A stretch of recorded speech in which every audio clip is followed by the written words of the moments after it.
terus selepas kangen. Ya, Pak Sudirman udah oke? Dah, oke. Langsung aja ke Pak Heru.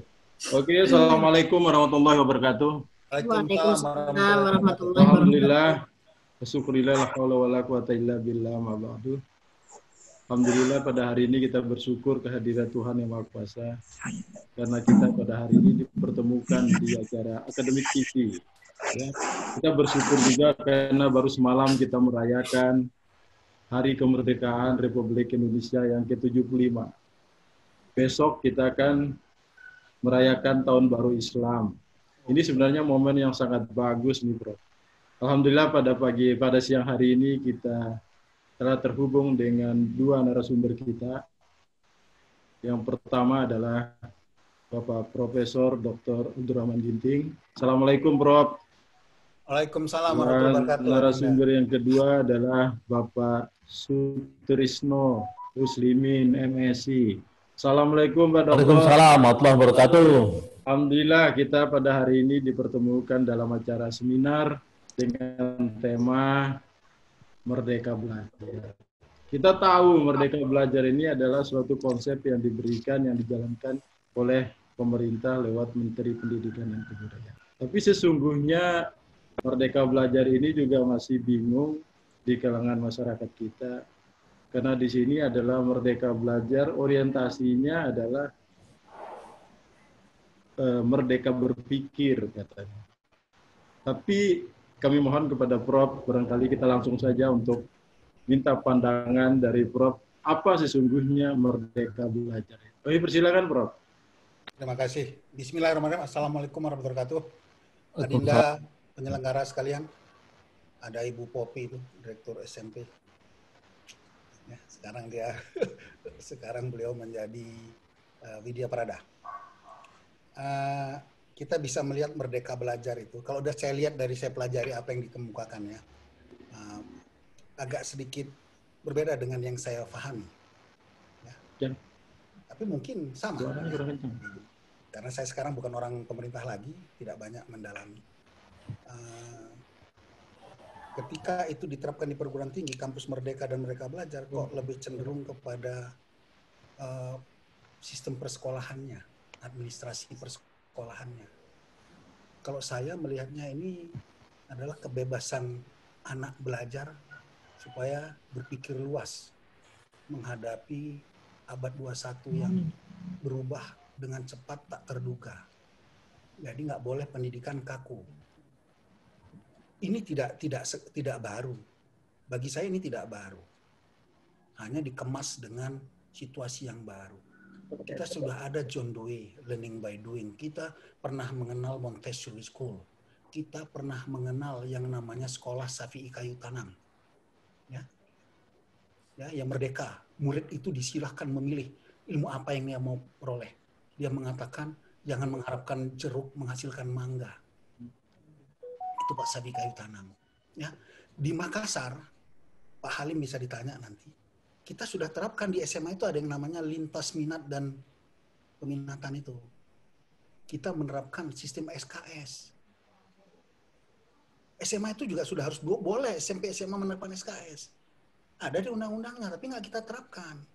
Kita nggak berani keluar dari yang sudah ditetapkan. Karena kadang-kadang pejabat, pengawas, kepala dinas, itu kalau nggak seragam nggak suka. Manusia nggak boleh seragam, nanti seperti penguin semua. Gimana kita membedakannya? Semua harus jadi dokter. Nggak boleh. Ya, jadi Merdeka Belajar itu pilihlah sesuai dengan minat dan bakatnya. Kita belajar Gartner, ada 10 keterampilannya. Pak Dokter ya, ini tolong diingatkan saya. Tapi begitu dia keluar dari Pak Pattern, langsung kita bilang, wah nggak benar kau. Nah oleh sebab itu kebijakan ini harus dikeroyok. Semua harus memerdekakan dirinya. Terutama birokrasi. Birokrasi itu senang buat aturan, bukan memfasilitasi. Saya pernah pejabat, bangun tidur sudah buat aturan. Padahal kita mau merdeka belajar. Tidak ada yang menjamin anak belajar kimia pasti nanti kerjanya bidang kimia. Enggak. Kita buat kurikulum juga kadang-kadang hanya lihat buku. Apa yang ada di buku kita paksakan untuk diterapkan. Nah, Nadiem mengatakan tidak, buka peluang ya. Hanya tinggal kita perlukan ya keterampilan, inisiatif dari berbagai pihak termasuk Kemdikbud juga untuk membuat pola-pola. Silahkan pilih. Kita masuk rumah makan Padang tinggal pilih. Kita bukan masuk ke sate, yang sate saja menunya, tidak. Anak ini harus dibebaskan karena pekerjaan kan berubah dengan cepat. Kalau kita belajar 4,0 kan berubah dengan cepat kan, banyak pekerjaannya akan hilang nanti. Ya, Bro. Ya. Jadi berikan kemerdekaan mereka untuk belajar. Pilih. Nah, oleh sebab itu, kurikulum itu harus mulai direkonstruksi. Ada wajib yang betul-betul konseptual, ilmu dasar yang nggak berubah kapanpun, ya. Ditambah ilmu-ilmu tambahan yang disesuaikan dengan kebutuhan sesuai zaman dan keminat. Itu sudah ada kok di undang-undang semua. Mendidik itu sesuai dengan minat, bakat, dan tapi waktu kita terapkan seragam semua. Ya. Sama dengan tabungan wajib, tabungan kok wajib. Tabungan ya ikhlas dialah. Nah, kita sudah terapkan. Kalau Pak Halim pernah ke Tinggi Moncong, Pak Halim ya, ada daerah Tinggi Moncong itu kan ini binaannya Bosowa juga ini. Itu ada SMA 1 Tinggi Moncong. Itu dia anak kelas 2 sudah boleh kuliah sambil sekolah di kelas 3, dia sudah ngambil perkuliahan di Unhas. Yeah. Dia sudah nabung kredit. Ya kalau anak ada yang lebih cepat, kenapa tidak? Oleh sebab itu desain kurikulumnya. Kurangi yang serial, yang berturutan. Kalau berturutan itu kalau A1 belum lulus, nggak bisa A2. Itu bahayanya begitu. Buat tuntas saja dia. A saja. Jadi dia tinggal pilih. Iya, Bro. Itu sudah kita terapkan. Malah di Goa itu kita sudah mengapa yang sekolah tidak mengenal tinggal kelas. Ya, kelas tuntas itu. Jadi kalau anak nggak mampu, si A nggak mampu, jangan ikut-ikut si B. Silakan. Dan di sini guru harus remedial. Remedial itu bukan mengulangi, memperbaiki yang nggak bisa. Remedial itu bukan anak diuji ulang. Anak nggak bisa diuji lagi 10 kali, stroke dia. Harus diajari, yang nggak bisa apa. Dan evaluator itu harus punya prinsip, evaluasi adalah learning. Ya, bagian dari pembelajaran, bentuk pembelajaran. Jadi cari yang dia bisa apa, jangan hanya melihat yang dia nggak bisa. Kita kan senang kalau murid nggak bisa. Kita dosen juga gitu, kalau mahasiswa nggak bisa, senang. Terus kita merasa pintar. Padahal kita nggak pintar juga.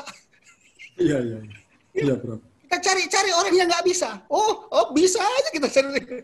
Coba cari apa yang bisa, potensi dia, kembangkan. Tidak semua menjadi pilot tempur. Ada juga pilot Hercules yang terbangnya nggak cepat. Oh, nggak bisa, helikopter. Nggak bisa juga, kau bagian nyuci pesawat saja. Semua TNI AU semua. Bagi sesuai dengan bakat dan kemampuan. Dunia ini adalah beraneka. Inilah menurut saya esensi dari Merdeka Belajar seperti itu. Nah, beri keberanian guru merdeka untuk menentukan strategi pembelajarannya. Oke, terima kasih, Prof. Untuk sementara itu dulu. Oke, Bang. Terima kasih. Nanti ditambah oleh Pak Doktor itu. Pak Doktor. Nah, ini mantap sekali nih. Ya, kalau kita dulu zaman Prof itu ada link and match itu sebenarnya itu booming zaman itu ya. Ya, tapi barangkali sudah ya, bisa.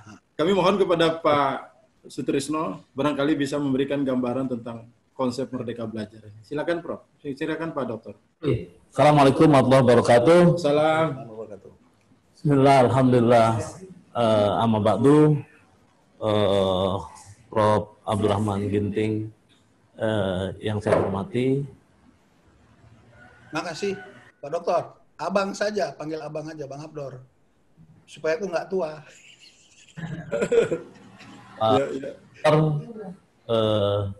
Hari ini alhamdulillah kita bisa diskusi soal Merdeka Belajar. Terus terang saya sekarang memang mengelola sekolah, Prof. Jadi bagus. Di mana? Ya, di Jakarta. Jadi di Pondok Indah. Jadi nanti saya main ke sana, ya, kita lihat. Sebagai ketua pelaksana harian ya. Sekolah Bakti Mulia 400, jadi dari TK sampai SMA. Jadi setelah main ke sana ya Pak Tris. Ya, mampir ya. Kemudian saya mengelola sekolah sekarang, jadi TK sampai SMA. Dan ketika gagasan Merdeka Belajar ini digulirkan, terus terang saya sebagai implementator, saya coba ya betul kata Prof. Abdurrahman bahwa gagasan ini bukan gagasan baru, bahwa dulu Cak Nur waktu bikin Para Madinah gitu ya, buka sekolah Madaniyah di Parung, Merdeka Belajar itu sudah diterapkan. Cuma kemudian memang dari gagasan yang agak sedikit liberal itu agak sulit terkontrol gitu. Jadi pada tingkat implementasi kemudian waktu itu dibuat sekolah berasrama gitu ya. Ternyata murid-muridnya agak liar gitu, Prof. Jadi ketika diberi kebebasan gitu, itu kemudian yang terjadi anaknya jadi bandel-bandel gitu ya. Jadi itu pengalaman tahun 90 ya ketika pertama Cak Nur bikin Para Madinah. Oke. Pak Sofiani tolong dibuka share screen-nya, Pak Sofiani. Bagus, pakai slide. Ya. Jadi bagus itu pengalamannya, nanti saya tambahi ya. Ya. Operator mau di-share, operator? ya. Sudah. Malah wajahnya Adinda. Menjelaskan sedikit tentang pengalaman dan kebijakan-kebijakan yang yang dikeluarkan oleh kementerian. Pertama, kita paham bahwa sejak Merdeka Belajar digulirkan, maka ujian nasional ini dan alhamdulillah memang juga ada COVID, jadi memang ujian nasional dihilangkan gitu ya.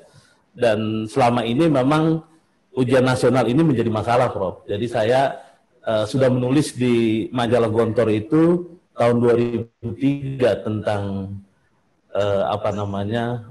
ujian nasional yang menurut saya memang akhirnya mengarah kepada gengsi guru, gengsi sekolah, gengsi daerah, sehingga banyak banyak manipulasi di ujian nasional itu. Yang kedua kemudian digeser menjadi ujian sekolah berstandar nasional, yang ini kemudian diserahkan sepenuhnya kepada sekolah. Jadi sekolah kemudian mempunyai otoritas untuk meluluskan atau tidak meluluskan siswanya. Yang ketiga kemudian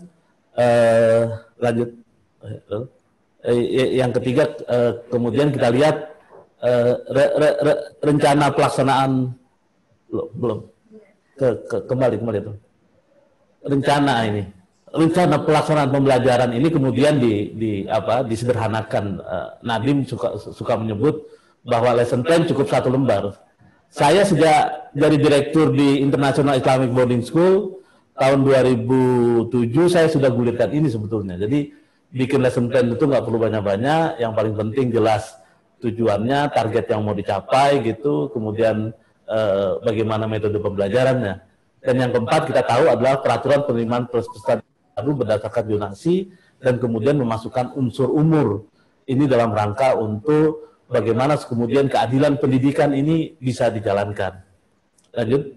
Dan kalau kita lihat di perguruan tinggi, Prof, ini kebetulan sekarang saya lagi membuat Jakarta Business School, makanya saya jadi mempelajari ini ya. Ternyata ada hal yang bagus menurut saya, karena pengalaman saya di BOSWA dulu bikin prodi itu lama, Prof. Jadi bikin prodi baru itu zaman sebelum Nadiem itu agak lama, bisa 1 tahunan bisa baru turun itu program studi baru. Sekarang berdasarkan pengalaman sekarang hanya 2 bulan sudah beres itu prodi baru. Yang kedua, sistem akreditasi sekarang ini menarik. Akreditasi itu cukup sekali saja gitu, jangan berkali-kali diakreditasi gitu. Jadi dulu saya waktu di kampus udah dapat A, setelah itu bagaimana mempertahankan A. Kalau sekarang udah dapat A, kita boleh akreditasi lagi kalau kita mau naik menjadi universitas unggul. Tapi kalau masih B, kita dorong untuk melakukan akreditasi. Yang ketiga soal perguruan tinggi negeri berbadan hukum. Selama ini kan hanya kampus-kampus besar yang BHMN ya, kayak UI, UGM, ITB, IPB gitu, atau di timur Unhas gitu ya. Di Sumatera saya lihat hampir belum ada Universitas BHMN ini. Nah kalau sekarang kan dibuka lebar, bagaimana supaya universitas didorong menjadi lembaga yang berbadan hukum sehingga dia kemudian punya kemandirian untuk menentukan arah kampusnya mau dibawa kemana, mau diakselerasi seperti apa gitu. Yang keempat, hak belajar 3 semester di luar program studi. Ini memang ya kebetulan karena saya praktisi gitu, saya memang dorong bahwa mahasiswa saya dulu atau saya di Boswa agar jangan lama-lama di kampus, cepat dia masuk ke dunia usaha, cepat dia masuk ke perusahaan, karena pembelajaran di dunia usaha itu sangat bermanfaat untuk dia ke depan. Jadi kalau sekarang ini Pak Menteri mendorong agar semester di luar bidang studi, itu memang mendorong bagaimana supaya mahasiswa itu supaya cepat lebih menguasai hal-hal teknis, hal-hal profesional yang dibutuhkan untuk dia ke depan. Ini adalah pokok kebijakan Merdeka Belajar. Lanjut. Nah, kalau kita bicara Merdeka Belajar, berarti kan ada 2 terminologi di situ. Pertama terminologi merdeka, yang kedua terminologi belajar. Kalau kita bicara merdeka berarti ada 3 di situ, ada kemandirian, ada adaptasi, ada komitmen. Sementara kalau kita bicara soal belajar, berarti di situ ada strategi, ada tujuan, dan ada konten. Inilah yang kemudian inilah yang kemudian kita melihat bahwa yang disebutkan oleh Prof. Ginting tadi, bahwa Merdeka Belajar itu dari sisi tempat dan dari sisi waktu, proses belajar bukan hanya di ruang kelas dan waktu tertentu, tapi di mana saja anak-anak kita, mahasiswa kita itu bisa menjalankan proses belajar. Jadi seperti hari ini saya ada di Pondok Indah, Bapak ada di Sumatera, itu kemudian terjadi proses belajar. Yang kedua yang dikatakan oleh Prof. Ginting tadi, ya ada free choice. Dipilih siswa sesuai perangkat, program, teknik belajar, sesuai siswa, mempraktikkan cara belajar yang paling ia rasakan nyaman. Jadi siswa kemudian punya kemerdekaan untuk itu gitu ya. Jangan sampai siswa yang nggak punya gadget kemudian dia dipaksa untuk mengikuti pembelajaran dengan menggunakan gadget. Yang ketiga, lebih personal ya, jadi menyesuaikan si pelajar dalam memahami materi. Nah ini yang dikatakan Prof. Ginting tadi, ya memang kita harus melakukan mapping antara siswa yang di kelompok upper, middle, sama lower. Jadi jangan sampai mereka kemudian disamakan, padahal mereka tidak sama. Ada mereka yang cepat gitu. Dan yang penting saya sampaikan bahwa ternyata kan orang-orang yang cepat juga punya problem di kedepannya. Dia karena merasa mudah gitu belajar gitu ya, merasa gampang untuk dapat A, itu biasanya kerja kerasnya kurang gitu. Makanya Prof, hasil riset terbaru kan kita tahu bahwa ternyata orang-orang di kelompok A bekerjanya dengan kelompok C gitu. Itu karena apa? Karena waktu belajarnya dia terlalu mudah. Selanjutnya berbasis proyek. Jadi inilah yang saya tekankan, Prof, bahwa guru-guru sekarang itu, dosen-dosen sekarang itu memang harus bisa memilah, harus bisa memilih mana yang penting gitu ya, yang punya hubungan dengan masa depan gitu. Jangan seolah-olah semua materi itu penting. Jadi penting dan tidak penting itu dilihat dari bagaimana kegunaannya, itu loh, bukan dilihat dari penting secara subjektif dosen atau guru gitu. Selanjutnya ada link and match. Ini kita tahu, Prof, kita yang generasi lama, ini zaman Pak Wardiman dulu nih. Generasi baru nggak kenal Pak Wardiman Joyonegoro itu. Jadi Ingarso Sumtulodo, Imadjo Mangunkarso, Wardiman Joyonegoro. Ingat itu, Prof ya? Ya. Itulah pertama kali digulirkan link and match. Jadi harus ada kesesuaian antara apa yang dibicarakan di ruang kelas, di ruang kuliah dengan apa yang ada di lapangan gitu. Jadi sering sekali kan perkuliahan, pembelajaran itu menjadi menara gading gitu ya. Menjadi tidak nyambung dengan kenyataan yang ada di lapangan. Terakhir adalah menyangkut interpretasi data. Jadi setiap siswa akan lebih banyak tahu data dan bagaimana menganalisanya. Lanjut. Nah, tujuan Merdeka Belajar agar para guru, peserta didik, serta orang tua bisa mendapatkan suasana yang bahagia. Jadi belajar itu apa namanya betul-betul dalam iklim yang sangat kondusif gitu ya, di mana orang yang jadi guru tuh happy gitu, siswanya happy gitu, dan orang tuanya juga kemudian melihat progres anaknya belajar tuh menjadi bahagia gitu loh. Jadi ini sebetulnya substansinya gitu. Jadi karena hanya dalam situasi gembira, ini Prof. Arif Rahman itu suka saya kutip ya. Jadi hanya dalam situasi gembira, proses transformasi dan internalisasi itu bisa berjalan lancar gitu, bisa berjalan baik gitu. Makanya Prof. Arif suka mengajarkan, sebelum mengajar guru-guru itu harus tepuk tangan dulu supaya urat-urat itu berhubungan dengan urat-urat muka gitu, sehingga kelihatan guru-guru itu bahagia gitu loh. Jadi jangan mengajar itu cemberut gitu. Jadi kita belajar itu ke sana gitu. Jadi dosen itu jangan suntuk gitu, Prof. Jadi ketika ada di kelas itu happy gitu loh. Sebetulnya arahnya ke sana gitu, sehingga kemudian pembelajaran menjadi sangat produktif gitu. Lanjut. Nah sekarang kita mau pilih bahagia atau pintar. Jadi anak pintar itu belum tentu bahagia. Jadi banyak anak-anak yang pintar ya karena dia tidak dikasih asupan yang pas. Dulu saya pernah punya murid, Prof, IQ-nya di atas 150 gitu ya, tapi bandel banget gitu. Jadi karena apa? Karena dia ketika baru gurunya menulis, dia udah paham gitu. Jadi, nah karena apa? Karena asupan yang diberikan oleh gurunya, asupan yang diberikan oleh dosennya, itu tidak sesuai dengan ekspektasinya sebetulnya. Itu yang membuat dia nggak bahagia. Ada penelitian mengatakan kenapa anak-anak sekarang lebih suka main game, karena game itu lebih menantang. Belajar itu sangat tidak menantang, karena belajar itu hanya penyajian data, tidak ada masalah di situ gitu ya. Sebetulnya masalahnya apa gitu. Ini sebetulnya yang perlu paham. Jadi bahagia dan tidak bahagia itu tergantung pada asupan yang kita mau berikan, apakah pas atau tidak gitu. Anak bahagia itu belum tentu pintar. Jadi ada anak yang bahagia tapi dia nggak pintar gitu. Dan itu terjadi karena apa? Karena kebetulan yang dipilihnya gitu ya sesuai dengan passionnya. Tapi anak yang memiliki karakter tertentu, meski tidak pintar, dia punya peluang untuk bahagia. Anak pintar yang memiliki karakter tertentu punya peluang bahagia lebih banyak daripada anak yang kurang pintar. Jadi sesungguhnya orang pintar itu memang punya peluang yang lebih luas. Tapi kalau Helmi Yahya bilang bahwa sekarang ini baik di Indonesia maupun di dunia ada problem soal orang pintar itu kemudian tidak sukses, itu karena memang dia tidak mendapatkan asupan yang betul-betul dibutuhkan oleh anak-anak pintar itu. Lanjut.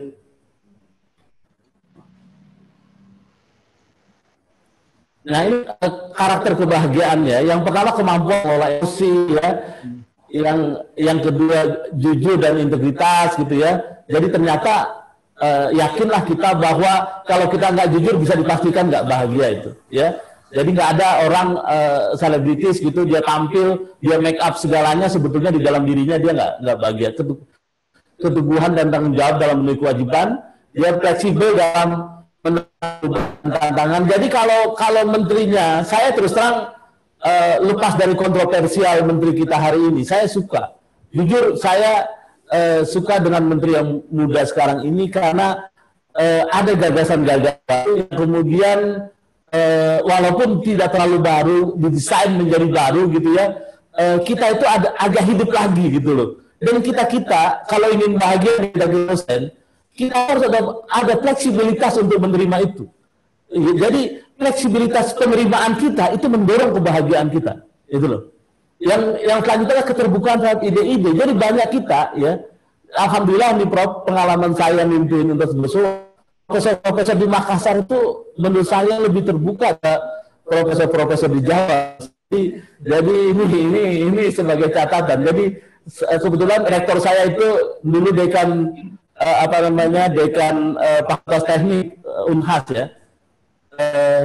Jadi saya kalau mau memutuskan sesuatu biasanya pagi-pagi saya main golf sama dia.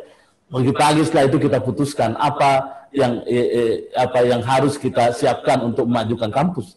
Jadi ternyata keterbukaan gitu ya, lepas daripada pendidikan kita doktor, profesor di luar negeri gitu, ketika kita tutup angkanya, itu problem tuh sebetulnya. Lanjut. Merdeka Belajar bukan sekedar wajib belajar. Jadi setelah 75 tahun kemerdekaan dari penjajahan, pendidikan mestinya bukan sekedar dilihat sebagai pemenuhan kewajiban, tapi sarana kualitas bangsa. Jadi SMA kalau kualitasnya sama dengan diploma 3 gitu, Bro. Itu ya. Sekarang ini kan banyak S1 gitu ya, tapi kualitasnya mungkin sama dengan SD zaman Belanda gitu loh.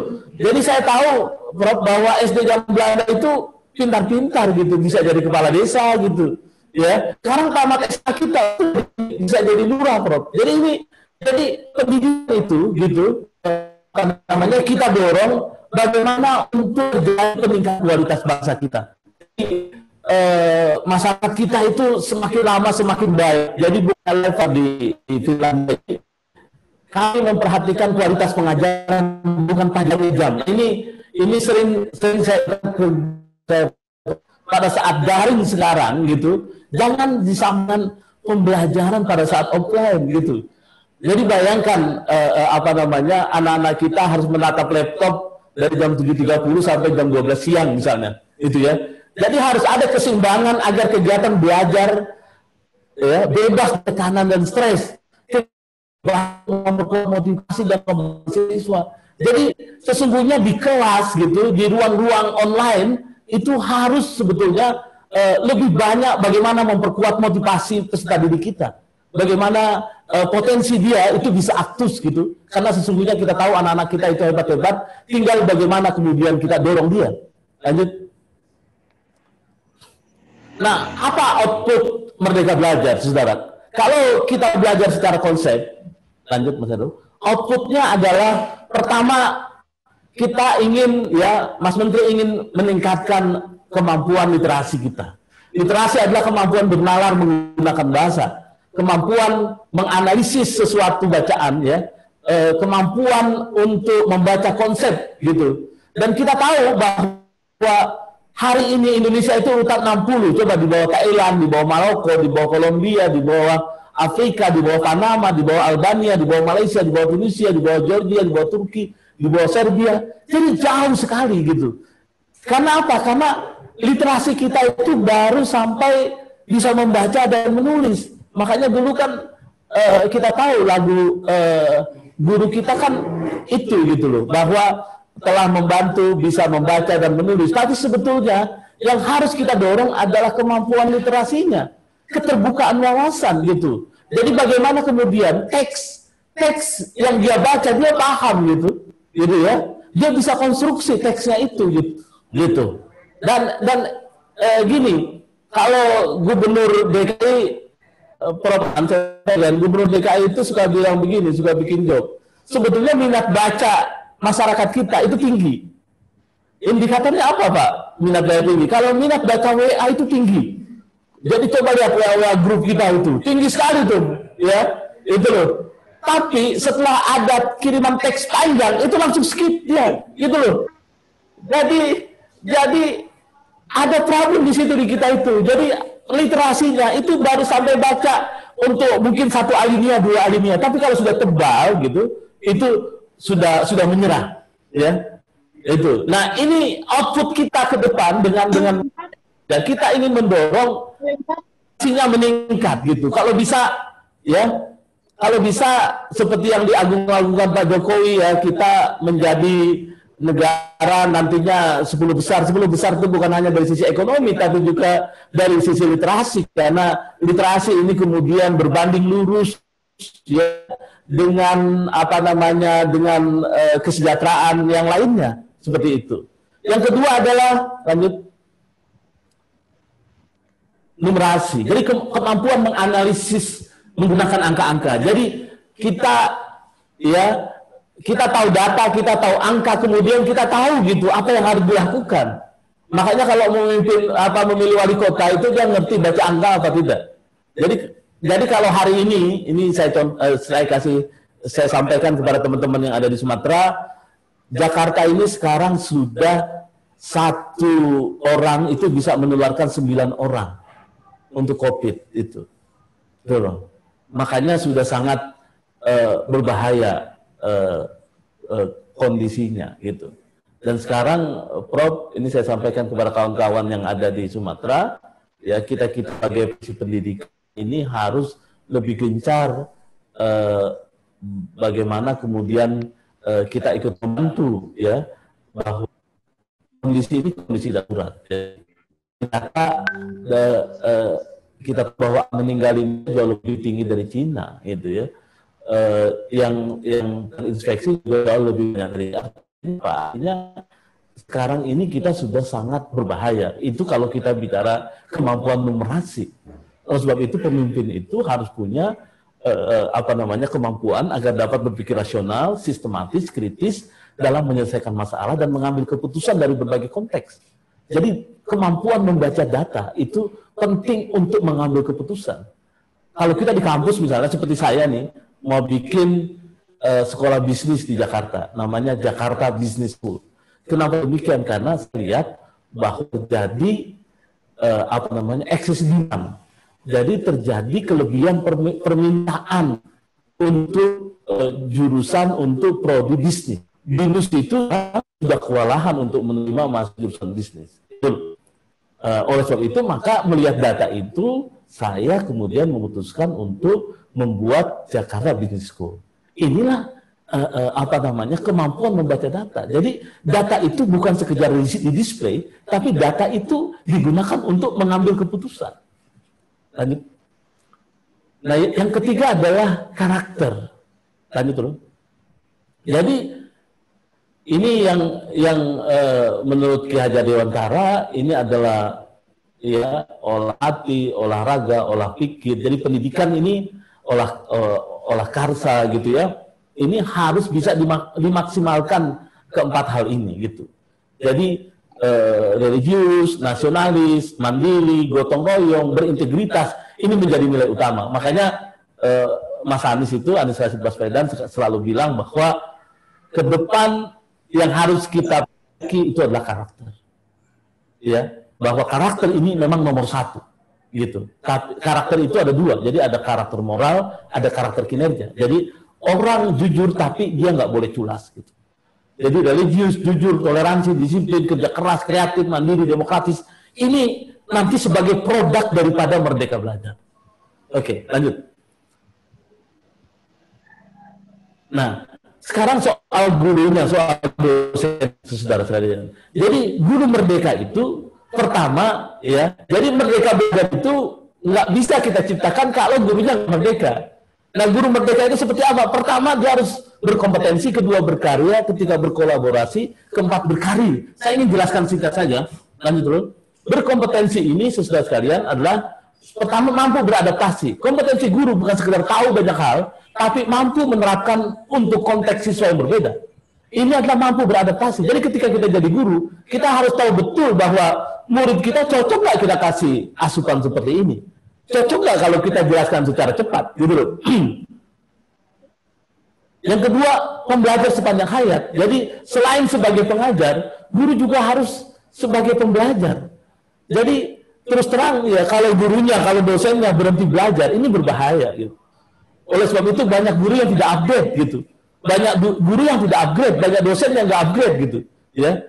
Jadi kalau dilihat materi saya, Zoom saya hari ini, itu kan produk terbaru dari Zoom. Jadi setelah bulan Maret muncul Zoom, terus mengalami inovasi gitu loh. Dan ini terus harus kita ikuti. Gitu. Jadi kalau kata Alvin Toffler kan begitu, seseorang yang tidak mengantisipasi informasi, dia akan mengalami disorientasi gitu. Lanjut. Yang kedua, guru berkarya. Pertama, guru berkarya itu komitmen, jadi memahami tujuan, materi ajar dan penerapannya. Yang kedua, komitmen mencapai tujuan dan pembelajaran.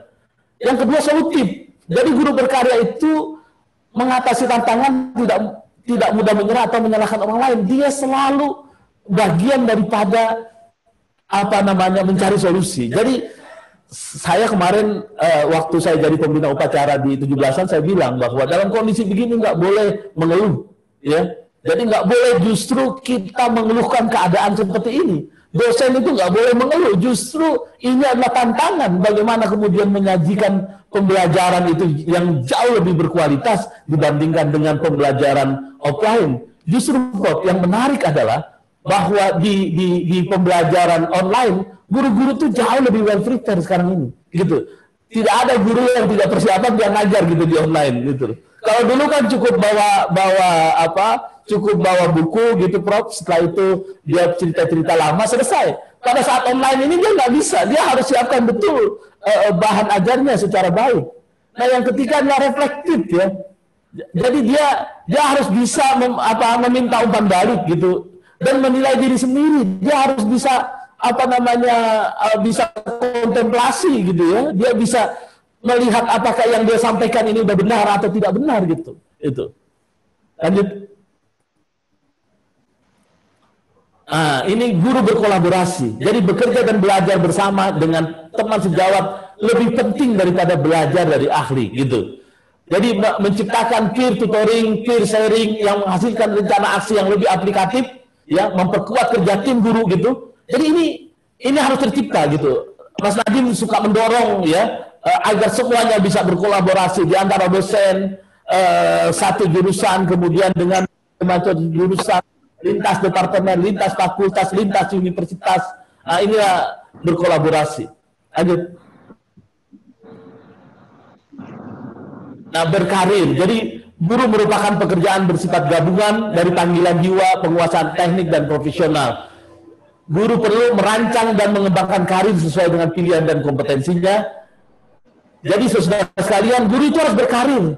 Saya memang dorong guru-guru saya itu harus meningkat, baik pendidikannya maupun kompetensinya. Kalau hari ini dia jadi wali kelas, besok dia jadi wakil kepala sekolah, besok dia harus jadi kepala sekolah. Gitu loh. Jangan sampai mati dia nggak pernah jadi kepala sekolah. Saya dorong begitu. Oleh sebab itu sebagai orang yang banyak dirikan sekolah, saya dorong supaya sekolahnya banyak, supaya tempat karir guru itu banyak.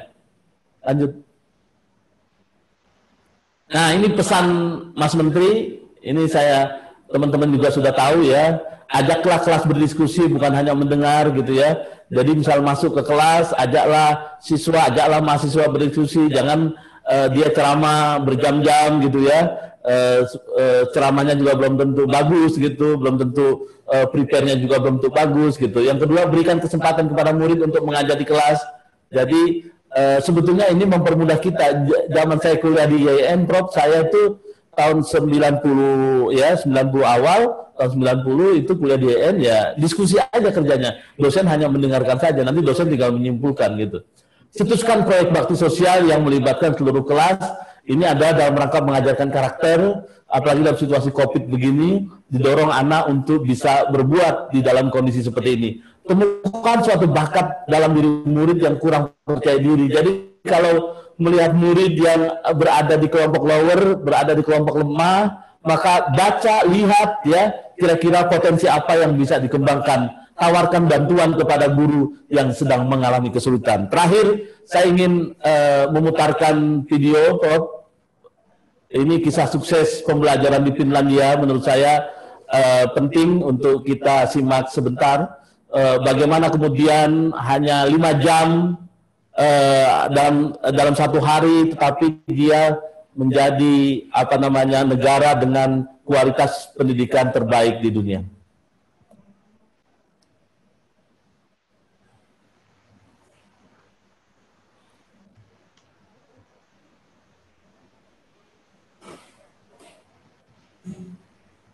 Betul?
Ya, saya kira itu Bapak Saudara sekalian yang bisa saya sampaikan. Mudah-mudahan ada manfaatnya. Terima kasih. Saya kembalikan ke moderator. Terima kasih Pak Dokter, luar biasa, informatif dan inspiratif bagi kita semua. Ya, tapi barangkali perlu kita tambah kembali dari diskusi kita pada hari ini. Terima kasih juga kami sampaikan kepada Prof. Ginting. Berkaitan dengan apa yang disampaikan itu luar biasa. Artinya bahwa semua ini bisa terjadi tatkala guru itu merdeka. Guru itu mampu menciptakan suasana yang sangat menyenangkan. Nah, kondisi guru kita saat ini tentu berbeda satu sama lain. Apalagi dengan kondisi COVID, ekonomi, dan sebagainya, kadang pulsa tidak ada, dan sebagainya.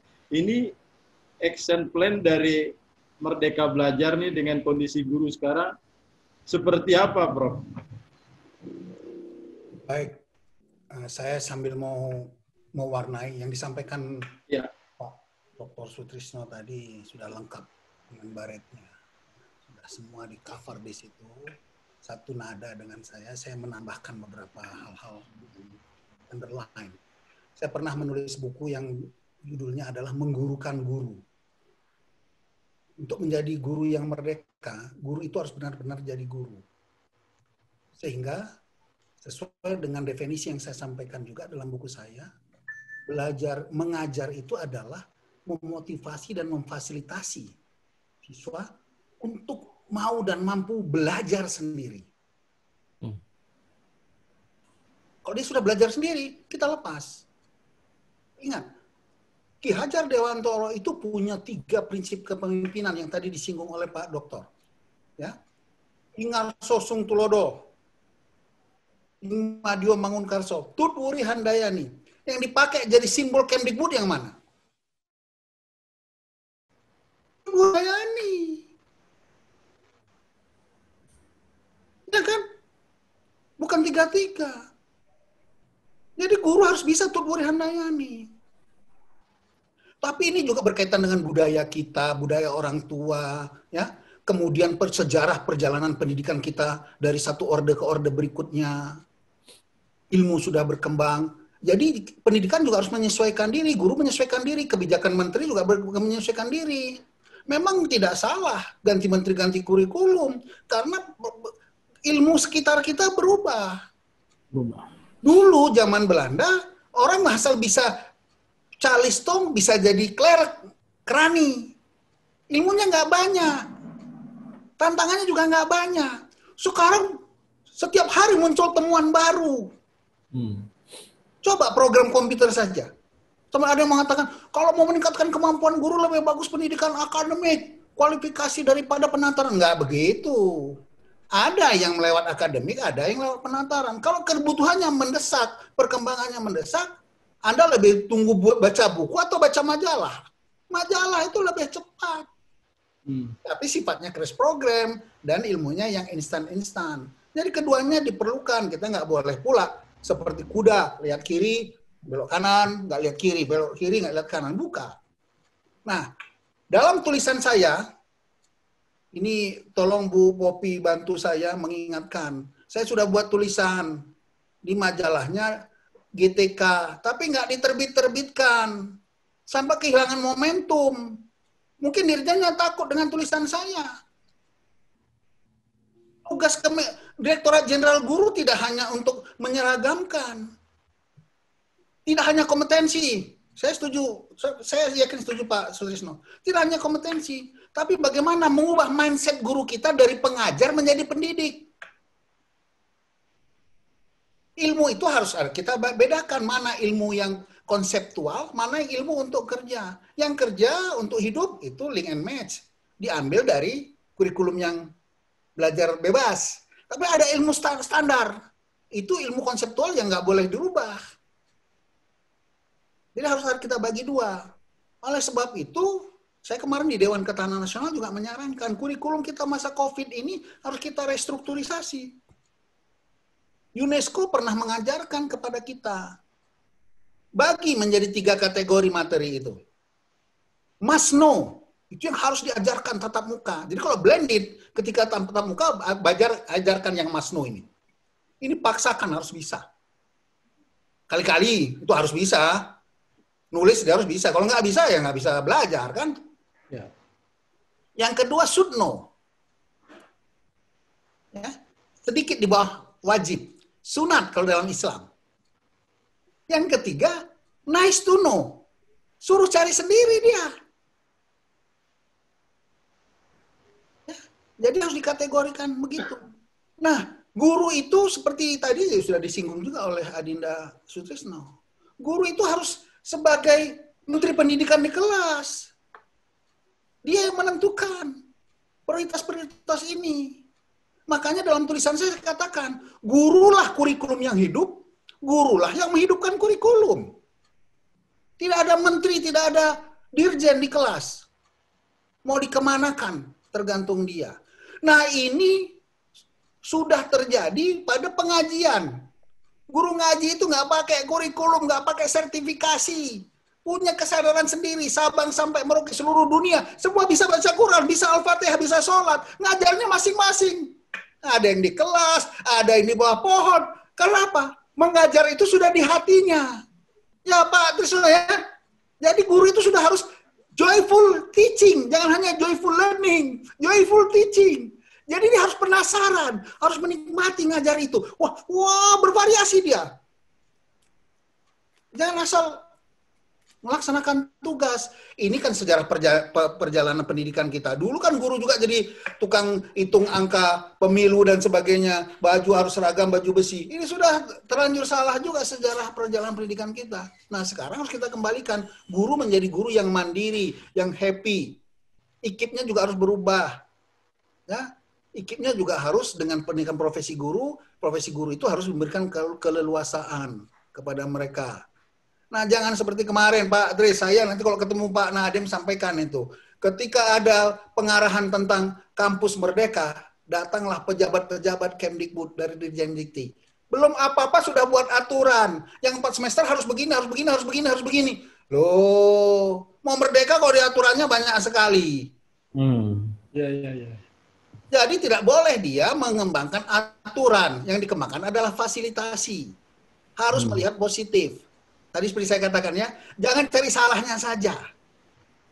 Jadi kan sudah ada sekian semester itu yang kaku. Silahkan itu kaku lah standar, itu ilmu-ilmu standar itu yang tidak bisa ditawar. Tapi sisanya yang merdeka itu berikan kemerdekaan. Bebas dia, bervariasi. Jangan jadi seni suara, tapi jadi penyanyi. Tanya ke Bu Popi itu, beda seni suara dengan penyanyi. Kalau seni suara, satu nusa, satu bangsa. Itu serentak-serentak. Tapi kalau penyanyi, wah bisa berliuk-liuk dia. Ada cengko, ada segala macam. Itu baru. Itu beda dengan membaca saja dengan kidung. Kalau berkidung itu, wah tidak perlu harus AB-AB. Harus seperti Taufik Ismail. Bisa aja akhirannya nggak sama. Ya kan? Nah, sekolah-sekolah swasta, coba ini Pak Adinda Khairudin ini kan punya sekolah swasta ini. Bebas dia, bervariasi, manuver dia. Tapi sekolah negeri takut sama kepala dinas. Takut nggak jadi kepala sekolah. Harus punya keberanian. Ya, tapi keberanian yang bertanggung jawab. Tadi ada 3 syarat disinggung oleh Pak Trisno. Adaptif. Komitmen. Apalagi satu? Mandiri.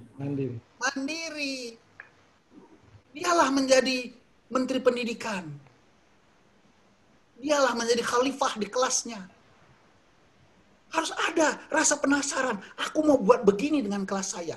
Makanya saya kalau mendidik anak-anak kelas tingkat 1, Pak Trisno, di pendidikan itu di FKIP, saya bilang, kamu harus ada rasa penasaran. Kalau saya melatih kepala sekolah, coba kau mimpikan nanti kalau kau sudah jadi kepala sekolah, putuskan ada 10 mimpimu yang harus kau laksanakan. Kau tulis sendiri, kau laksanakan sendiri. Jadikan itu bagian dari penasaranmu. Jadi jangan hanya top down. Ini kan semua mobilisasi, penyeragaman, regulasi. Ingat, kata merdeka itu luas. Merdeka tapi aturannya banyak. Baru dikeluarkan aturan isu kampus merdeka, itu pejabat-pejabat sudah buat aturan. Kebetulan menterinya sangat muda, pejabatnya sudah tua-tua. Orang tua sulit berubah mindsetnya. Iya. Dia nggak bisa berubah, nggak ikhlas lihat yang berbeda. Iya. Anda nggak bisa meminta Sundari Sukoco nyanyi dangdut. Dia sudah keroncong. Jadi dia harus cari pembantu-pembantu yang satu nada. Baru dibagi tugas tuh, mana yang tugas standar, itu kasih orang yang memang, yang itu standar pula. Jangan mau program standar diberikan kepada orang yang ngubah terus, malah nggak beres nanti. Harus kita tahu siapa pemain drum, siapa pemain gitar, siapa pemain biola. Disitulah dirijen. Makanya kan dikatakan manajer itu adalah dirijen. Dia mengatur semua nada. Dia yang mengkompos. Dia mengkompos dari berbagai alat musik. Baru nanti orkestranya indah. Ya. Ada rupanya Bu Pemi itu dari Gorontalo. Itu mana-mana lagunya feeling terus dia. Oh, feeling lagunya Ibu Popi itu. Ya Bu Popi ya. Ya, jadi sudah ada. Nah, disinilah keunggulan dari Alex Ferguson. Manajemen itu adalah sepak bola. Itu selalu saya kasih contoh kalau ngajar manajemen. Di sana ada pemain. Pemainnya masing-masing dengan keterampilannya. Masing-masing ada posisinya, tugasnya masing-masing ada. Di sana ada waktu yang membatasi. Di sana ada lapangan, koridor permainan. Di sana ada aturan-aturan. Ya. Nah, di sana ada wasit. Nah, disitulah dia bermain selama 90 menit. Bagaimana membuat mereka semangat, happy. Disinilah Ferguson jagonya. Dia tahu bagaimana melemahkan lawan. Untuk menang itu tidak harus dia lebih jago saja. Bagaimana lawan lemah juga dia lakukan. Bagaimana menaklukkan teknologi. Nah, makanya dia 13 tahun juara terus kan. Hebat dia. Dan dia punya bergaya permainan yang berbeda. Melawan ini berbeda. Ketika setengah main ganti pemain, gayanya berbeda. Tidak hanya memasukkan pemain baru saja. Pemain baru dengan gaya yang berbeda. Sesuai dengan kondisi lawannya. Nah, disinilah diperlukan guru itu. Murid yang berbeda, kelas yang berbeda. Dari tahun ke tahun murid kita berbeda. Ya Pak Trisno kan? Tiap tahun kelas kita berbeda. Harus gayanya berbeda. Nah, jadi guru itu harus menjadi seorang yang mandiri tadi. Dia bisa membuat. Di sini kelebihan guru ngaji, Bapak. Guru ngaji itu beda. Nah, dulu kita, tapi ya sistem pendidikan kita dulu kan suka menyeragamkan. Ya, kalau nggak seragam nggak senang. Ya, sekarang zamannya sedang industri 4.0 itu berubah. Jadi Anda tidak boleh menggunakan alat yang sama, cara yang sama ketika sasarannya berbeda. Nah, jadi tugas dari Pak Menteri sekarang adalah bagaimana mengedukasi guru. Sama dengan COVID ini. Yang kurang dilakukan oleh kita semua adalah mengedukasi masyarakat bahwa ini adalah bahaya. Ya, ini nggak boleh main-main. Diedukasi. Ya, bukan dibiarkan saja begitu. Nah, disitulah Rasul itu mengedukasi umat sehingga jahiliyah bisa berubah. Edukasi dia dalam waktu sekian tahun dia edukasi, ya kan? Didik. Mindset dirubah. Nah, kalau mindset sudah berubah, manusia itu akan mengubah dirinya sendiri. Kalau guru itu sudah disadarkan bahwa dia adalah pengajar, pendidik bukan semata-mata pengajar. Kalau dia memang diperlukan harus ilmunya berubah terus, dia harus belajar dan sebagainya, sudah dia lepas sendiri. Jangan pula di titik-titik begini harus begini. Begitu juga murid. Kalau murid itu sudah kita katakan hidupmu seperti ini, kau harus belajar ilmu, dia akan cari sendiri. Anak-anak yang sukses, kita nggak boleh juga pesimis ya. Pendidikan kita juga berhasil lah. Jangan pakai ukuran-ukuran PISA saja. Ya, saya ngajar swasta, saya selama setahun ngajar negeri di SMA negeri dulu Pak Trisno. Sisanya saya ngajar swasta. Anak swasta itu karena penghidupannya susah, dia lebih semangat belajar itu. Terutama yang praktek, senang sekali dia karena ingin cepat kerja, ingin lepas dari memutus rantai kemiskinan. Dia motivasinya lebih tinggi. Itu yang kita sadarkan. Dan jangan semua dia harus jago matematik. Nggak bisa. Anda nggak bisa ngajar kambing untuk manjat. Kita Sekolah Merdeka Belajar. Itu sudah diingatkan oleh Safi Kayu Tanam. Jangan mengharapkan buah jeruk dari pohon mangga. Nah, di sini harus jeli guru. Ini kemana? apa dia? Ya kan, saya diprotes murid. Saya ngajar STM beberapa tahun, datang murid ke rumah saya. Namanya si Rahmat. Lah, Mat, kau? Ya Pak. Dia juara kelas 2, nomor 2, dia sekelas itu nomor 2. Pak, dulu Bapak suruh saya belajar, saya sudah belajar. Tapi ternyata saya nggak dapat kerja, saya sekarang jadi dikerja di pom bensin. Kawan saya yang lebih bodoh sekarang kerja. Aku sedih. Nah, guru harus ada sedih. Guru itu harus nggak bisa tidur kalau muridnya nggak ngerti. Saya nggak bisa tidur kalau saya ngajarkan materi nggak ngerti. Tujuan pembelajaran itu bukan yang ditulis, Bapak. Sadarkan guru kita. Bukan yang ditulis itu formalitas. Di hatimu guru ngajar itu tujuannya. Itu ada di guru ngaji. Guru ngaji itu kurikulum sudah ada di kepalanya. Kalau anak 12 tahun harus bisa wudhu, harus bisa niat, harus bisa baca ini. Itu nggak ditulis. Dan dia penasaran kalau nggak bisa. Cuma kalau dulu pakai nyabet ya, disabet pakai rotan. Sekarang nggak boleh. Nah, bagaimana kita menggurukan guru? Ini tugas dirjen guru. Nggak usah banyak cerita yang lain lah. Kita gurukan guru kita, biar dia belajar sendiri, dia cari sendiri. Ya. Oh, buktinya kalau sudah kepingin WhatsApp dia cari sendiri kok Pak. SMS itu guru itu nggak diajari bisa kan? Karena semangat dia ingin ber-SMS. Dia cari sendiri. Iya, jadi mengajar itu kita harus mengubah. Belajar menjadi kebutuhan murid, mengajar menjadi kebutuhan guru. Oke, Bro. Kalau itu sudah kita berikan, akan jalan sendiri pendidikan. Itu saja, Dinda. Oke, terima kasih, Bro. Ada tambahan ini, Pak Dokter? Baik. Ya, berkaitan dengan kompetensi guru tadi. Ya, cukup. Cukup. Ya, kompetensi guru. Ya, kompetensi guru begini, Adinda. Ya. Ada yang bisa dia kejar, ada yang nggak bisa. Guru yang sudah tua-tua, Anda jangan paksakan dia belajar dengan berbagai ilmu-ilmu canggih digital itu. Tapi si gurunya harus sadar, dia bisa memanfaatkan siswanya. Saya ketika nggak bisa download, saya panggil cucu saya, sini, ajari kakek, ajari. Oh iya. Nah, jadi terjadi learning community. Kan definisinya kan proses belajar mengajar. Ketika saya mengajar, saya juga belajar dari siswa saya. Ini teorinya ada semua, cuma belum dijadikan kenyataan. Karena pendidikan kita sudah terlanjur bergeser. Sekedar untuk cari ijazah, sekedar mencari nilai. Not learning. Pak Fasli itu menyatakan, we are just schooling, not learning. Nah, learning ini harus ditanamkan. Kita nyari sendiri. Aku dengan Bu Popi itu menangani proyek bermutu. Kalang kabut, nggak punya pengalaman internasional. Jadi ngerti semua. Ada pipeline. Kita belajar pipeline itu. Sambil learning by doing. Nah, oleh sebab itu, Pak Trisno, saya setuju nanti kurikulum yang 2 semester di luar itu lebih banyak dia harus dikenalkan dengan pengalaman nyata. Supaya soft skill-nya naik. Nah, kemarin waktu rapat dengan pejabat-pejabat dikti itu bilang, wah ini ada orang tua yang bilang itu, ya pejabat tua seperti saya bilang, ya mereka harus belajar pengalaman untuk solving the problem, menyelesaikan masalah, karena kan dia nanti kerja untuk menyelesaikan masalah. Nah, oleh sebab itu kalau bisa 2 semester di luar negeri, lo masalahnya di Indonesia kok disuruh cari menyelesaikan masalah di luar negeri, ini gablek juga.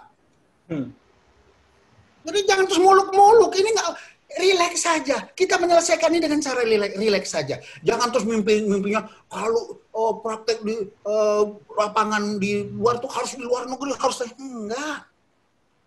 Biarkan saja sekolah itu mencari pengalamannya masing-masing. Saya juga dulu nggak diajari bahasa Sunda. Sampai di sini saya belajar sendiri demi kepentingan. Kalau nggak dapat istri orang Sunda aku, ya. Jadi aku belajar lah. Nah, sama kita kalian ngajar. Pak Trisno, pertama kita ngajar kan kita kalang kabut kan. Pinter-pinter sendiri kan? Ya sudah kasih pengalamannya sudah kenyataan. Nah, ini ada manfaatnya. Dengan dia belajar dengan masalah nyata, ini akan mengoreksi kepada guru. Gurunya juga akan mengubah. Oh, berarti ini nggak diperlukan. Kita kan buat kurikulum, buat materi, banyak yang lihat buku saja, Pak. Yang nggak perlu-perlu juga kita tempelkan di situ. Karena sudah dipaksa harus sekian jam. Alah, samalah kita punya pengalaman, Pak. Saya nggak suka bohong-bohong, terbuka saja. Ini saatnya Ada yang wajib kita lihat dari buku dan sebagainya. Sisanya biar dia cari sendiri. Learning by doing. Itu akan menambah life skill-nya. Dan pesantren sudah menerapkan ini sejak dulu. Pesantren. Itu sebabnya saya salut ke Pak Indrajati ketika dia mau mengakui Gontor sebagai setara dengan SMA. Tanpa ijazah. Hanya keterangan dari Pak Kiai. Dan diterima di Al-Azhar. Ya, Anda tahu Pak Bambang ya? Pak Bambang, kepala BNSP, yang dosen UIN. Dia bilang ke saya, Prof, saya nggak punya ijazah SMA. Karena saya dari Gontor. Hah? Nah, kenapa kita tidak berani? Kita kadang-kadang kalau keluar dari mainstream nggak berani. Padahal itu bermanfaat. Oh, saya nggak ngerti, pertama ngajar pinter-pinter saja. Begitu dihadapi murid ada yang ngelawan, baru keluar ilmunya kan. Terpakailah semua teori tadi. Oh, ternyata begini, cari materi saya. Nah, jadi jadikanlah mereka guru yang belajar. Guru pembelajar. Itu saja, Dinda.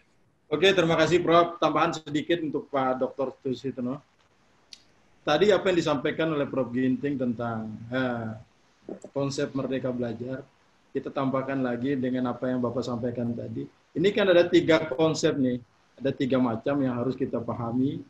Yang menurut Bloom itu masalah kognitif, afektif, dan psikomotor. Barangkali 3 konsep ini kita kaitkan dengan pendidikan karakter, dengan konsep merdeka belajar nih. Bagaimana pandangan Pak Dokter tentang itu? Karena sekarang kan orang semakin banyak kurang ajar, Pak Dokter. Iya, banyak orang kurang ajar ini. Nilainya bagus, A semua, tapi mungkin perilaku, akhlak, dan sebagainya. Barangkali menurut pandangan Pak Dokter seperti apa itu? Ya, kami persilakan. Ya. Kalau teori taksonomi Bloom itu ya, saya terus terang memang mencermati keadaan hari ini itu yang memang saya kemudian suka mengutip apa yang dibilang oleh Mas Anies, bahwa kata Mas Anies itu karakter itu memang tidak hanya karakter moral gitu, ya. Tidak hanya karakter kinerja gitu ya, harus dua-duanya.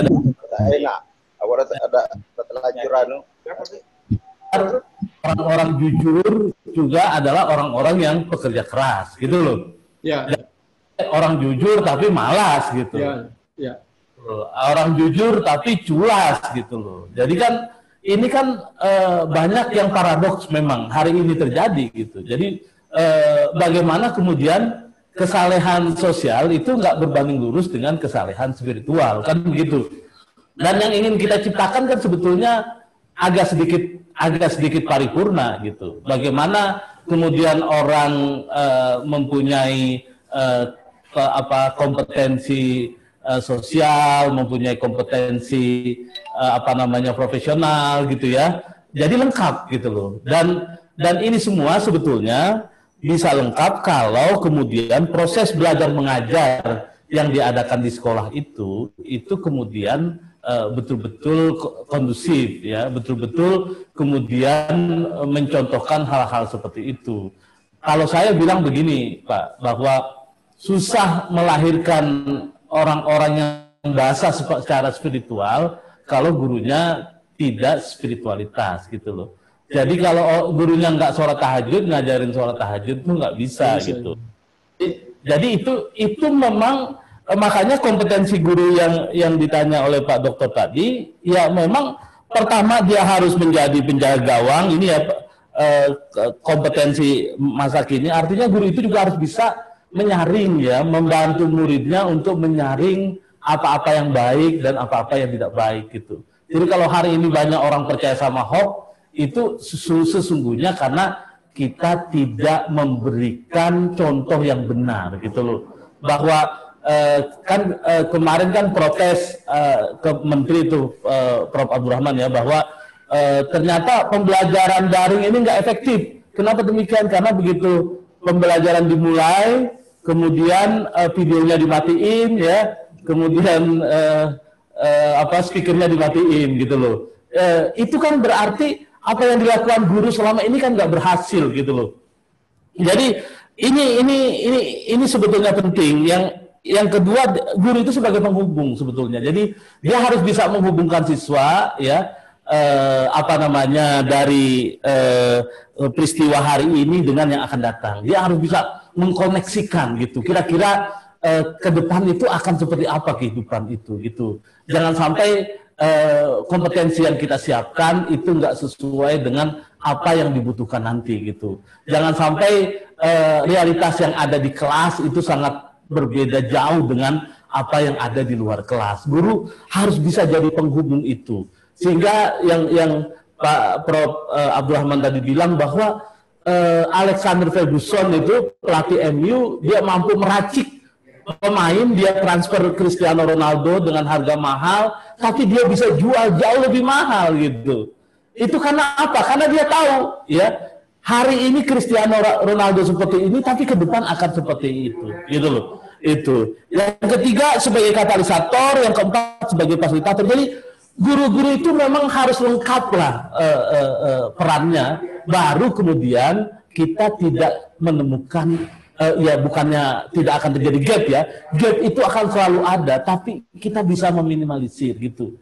Jadi jangan sampai 3 domain tadi gitu ya, itu orang tuh hanya memiliki satu saja gitu loh. Dia harus memiliki tiga-tiganya, karena dengan memiliki tiga-tiganya itulah maka dia akan bisa adaptif, dia bisa survive, dan dia bisa berkompetisi. Jadi contoh guru ngaji menurut saya menarik. Saya kebetulan Prof. Abdurrahman, saya guru ngaji dari tahun 84 saya udah jadi guru ngaji gitu. Jadi memang betul guru ngaji itu memang nggak ada kurikulumnya, tapi semuanya murid-muridnya itu bisa gitu, bisa baca Quran. Dan waktu saya jadi guru ngaji itu belum ada metode CBS, belum ada metode Iqra. Jadi waktu itu masih pakai cara saya saja, tapi kemudian ada bisa ngaji gitu. Saya kira itu.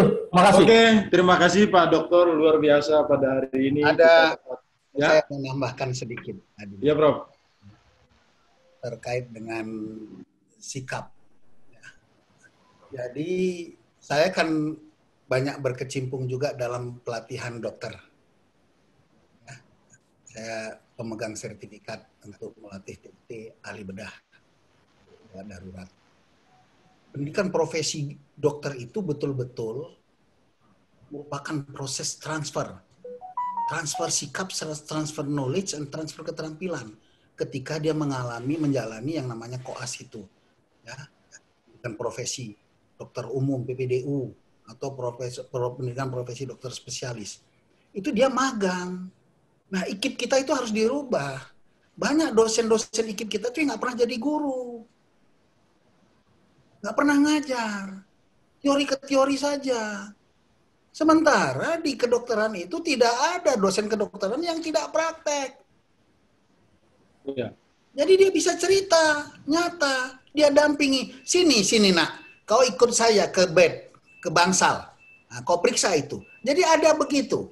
Sama dengan bagaimana seorang, Pak Dokter, kalau di pesantren itu ada pembina ya yang di bawahnya setingkat di bawah Pak Kiai. Itu dia betul-betul magang. Matangnya lewat pemagangan. Nah, sikap itu seperti itu.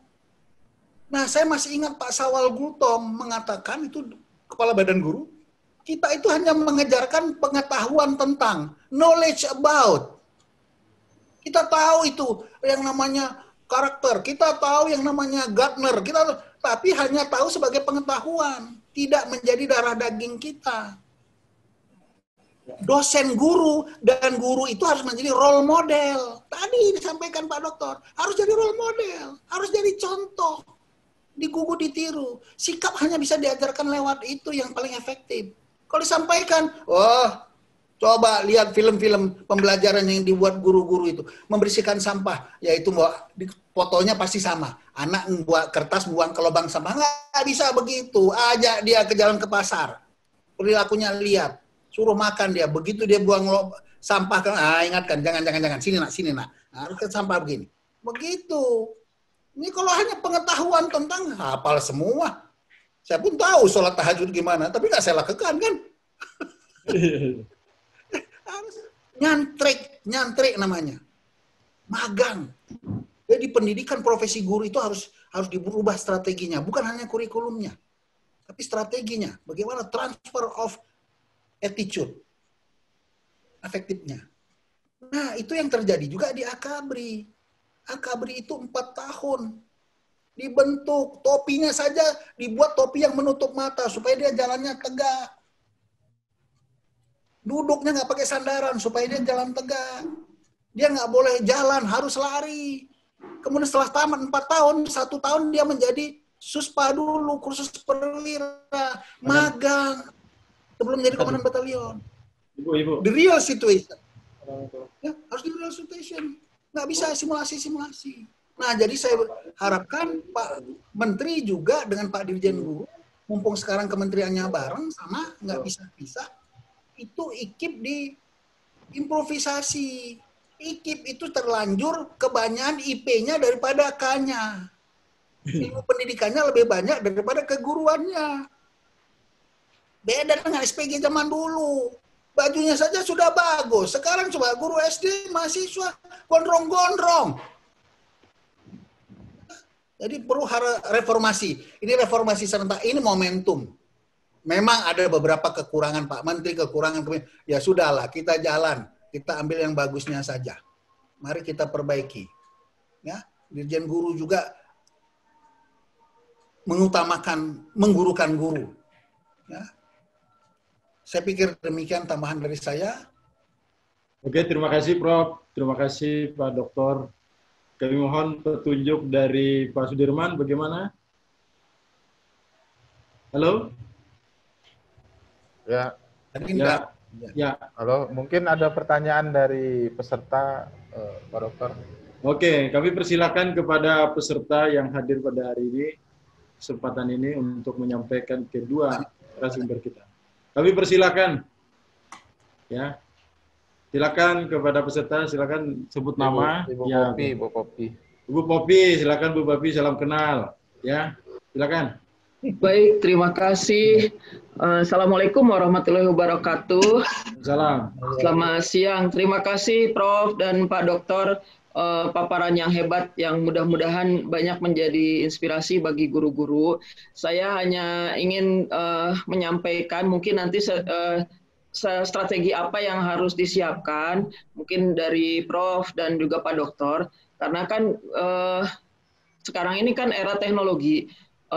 Tapi kita tidak boleh, guru-guru itu tidak boleh digantikan oleh teknologi, karena kalau teknologi kan hanya mesin mengajarkan pengetahuan, buka Google apapun informasi itu sudah didapatkan, tapi untuk mengajarkan karakter dan lain-lainnya tidak ada. Saya menggarisbawahi quote yang dikeluarkan oleh William Arthur Ward. Yang pertama, mediocre teachers tells, good teacher explain, superior teacher demonstrate, and great teachers inspires.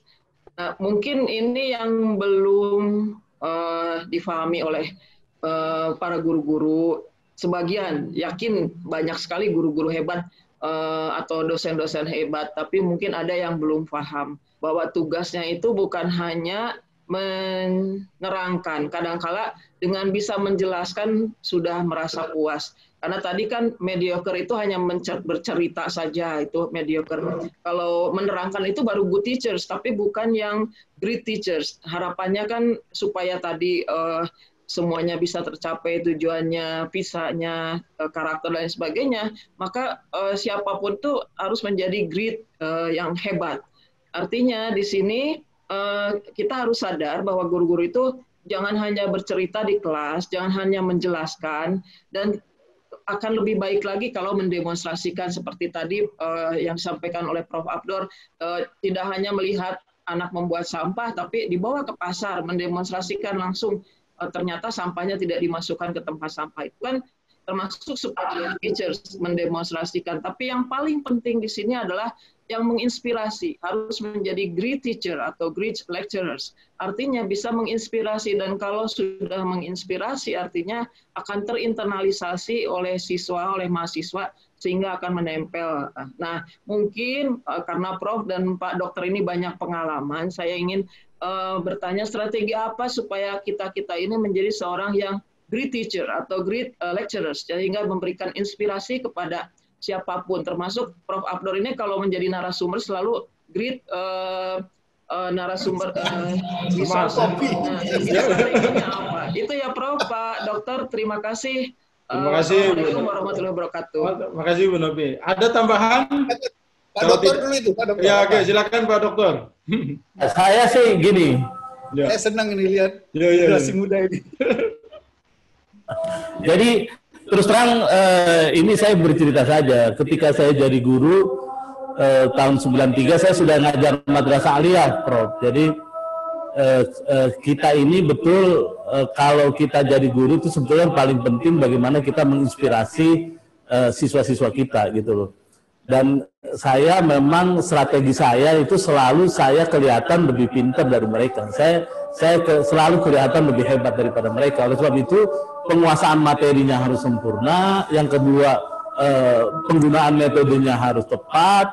Yang ketiga juga passion kita. Jadi terus terang saya kalau mengajar itu ya betul-betul sempurna. Misalnya saya harus beli parfum yang agak mahal, yang agak branded gitu. Ya memang harus berkorban sehingga siswa kita itu juga merapat ke kita gitu loh ya. Kita pakai baju juga yang bagus, yang nyambung gitu ya. Jadi itu memang betul-betul harus sempurna. Kita jangan pernah menyepelekan. Ini Mario Teguh bilang hidup itu dari pertemuan ke pertemuan gitu ya. Jadi pertemuan pengajaran yang hanya 1,5 jam itu harus betul-betul maksimal gitu loh. Jadi waktu saya ngajar di IKIP Rawamangun, Prof, gitu ya. Saya itu kan dulu IKIP Rawamangun itu toiletnya kotor gitu. Jadi saya lebih mampir di pom bensin, saya bersih-bersih di pom bensin, setelah itu saya baru ke kampus gitu loh. Dan saya sudah rapi, sudah wangi, saya masuk ke kelas, tapi semalaman saya nggak tidur, saya belajar gitu loh. Betul-betul di kelas, betul-betul tidak ada celah gitu loh ketika saya menyampaikan sesuatu gitu. Makanya saya di antara saya agak sakit hari ini karena sebetulnya saya persiapan gitu. Karena saya gitu loh. Jadi walaupun diundang online jujur saja itu berat, bukan suatu yang mudah. Kita harus betul-betul well prepared. Karena apa? Karena kita nggak mau meninggalkan kesan yang jelek. Itu loh. Kan siapa tahu nanti diundang lagi kan begitu sebetulnya. Ya. Jadi kehadiran kita gitu, kehadiran kita itu selalu dinantikan. Jadi saya dulu guru agama di SMA di Warna Boarding School di Parung gitu ya. Saya jadi guru favorit di situ gitu. Kenapa demikian? Karena kelas saya hias.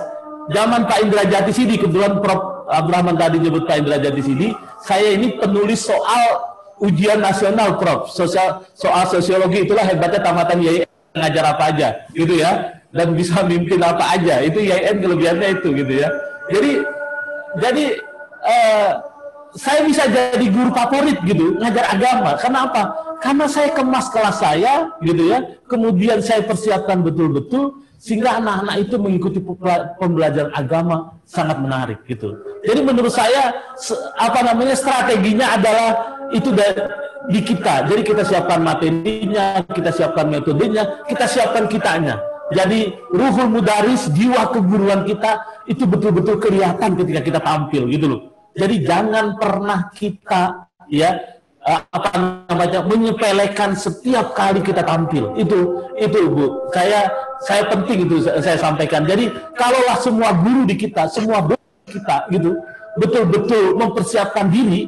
Ya kalau sekarang adalah merdeka mengajar gitu, merdeka belajar gitu, gurunya kelihatan merdeka dosennya kelihatan merdeka, nggak dijajal rektor gitu, nggak dijajal dekan gitu, kelihatan hebat gitu, kelihatan smart gitu. Saya yakin mahasiswanya nggak bakal berkedip gitu loh.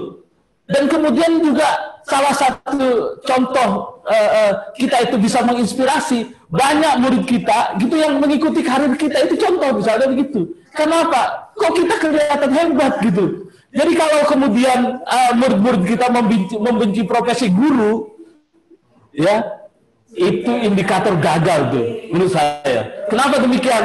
Karena apa? Nggak menarik, di depan kelasnya nggak hebat gitu loh, gitu, nggak takjub gitu loh. Ini sebetulnya. Jadi makanya saya ingin sampaikan ke teman-teman semua ya, ini momentum untuk kita melakukan perubahan itu loh.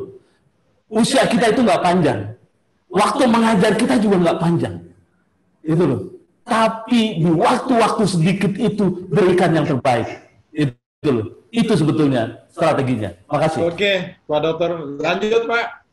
Prof. Pak Dokter, saya melihat dia berbicara dengan itu. Nah, itu sudah guru beneran. Jadi guru yang bagus itu harus gila-gilaan jadi guru.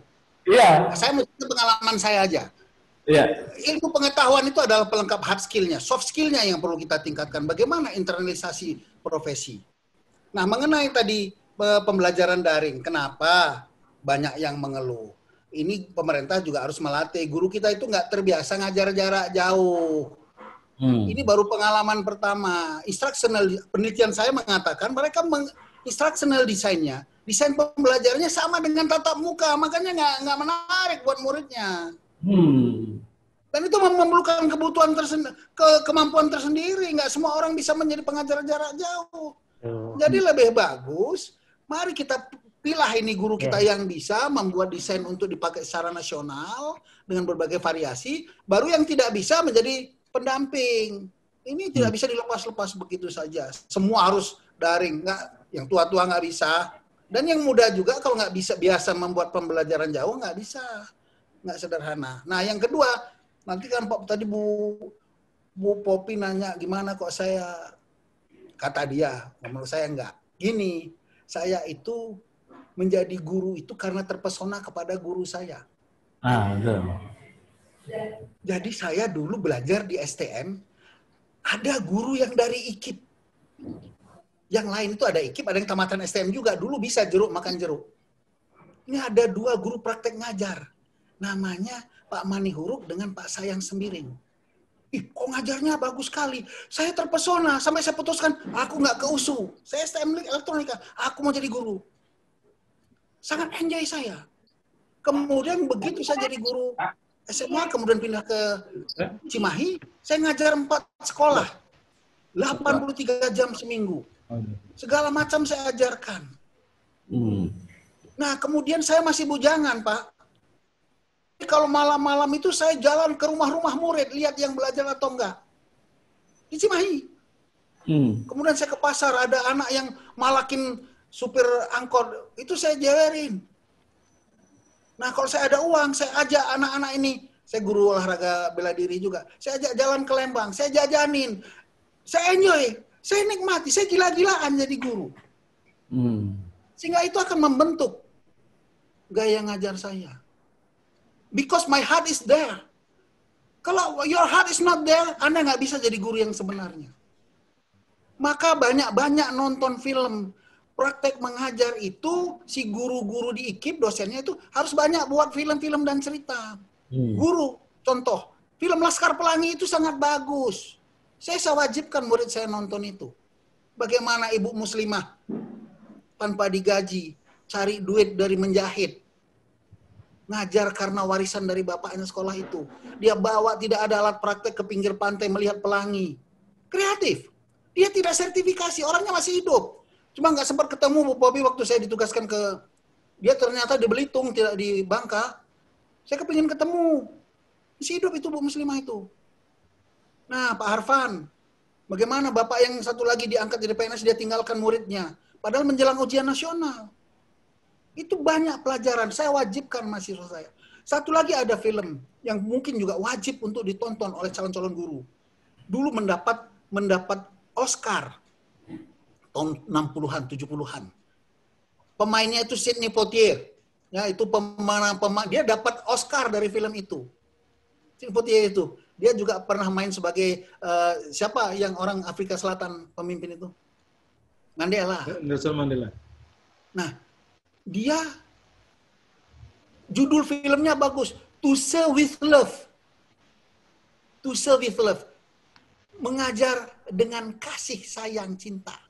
Dia dipindahkan dari sekolah favorit yang anak-anak orang kaya ke sekolah negeri. Kalau di luar negeri, di Amerika, sekolah negeri itu untuk orang miskin. Terbalik, orang kaya ke sekolah swasta. Ya. Jadi untuk mengatasi supaya orang belajar semua, anak-anak kulit hitam, anak-anak nakal-nakal itu, nakal-nakal anaknya. Dia dibully muridnya awalnya. Tapi dia tetap dengan kasih sayang. Sampai anak itu berprestasi, sampai akhirnya semua mencintai dia muridnya. Nah, Kalau sudah terjalin kasih sayang antara guru dan murid, itulah guru. Guru bukan pengajar, guru adalah pendidik. Kalau pengajar itu tempat kursus. Ya, Bu Popi tahu bagaimana kalau saya natar guru. Saya cerewet. Karena saya nggak mau murid saya bodoh, guru saya bodoh. Saya cerewet, saya datangi satu-satu. Ya, cerewet dalam arti positif. Jadi bukan bedakan galak dengan kejam. Ya, galak dengan tegas itu harus dibedakan. Galak beda, galak nakal ya. Ini tegas. Ya, anak harus dilatih tentang kebenaran. To serve with love. Mengajar dengan kasih sayang, cinta. Kalau sudah begitu, murid bisa belajar sendiri.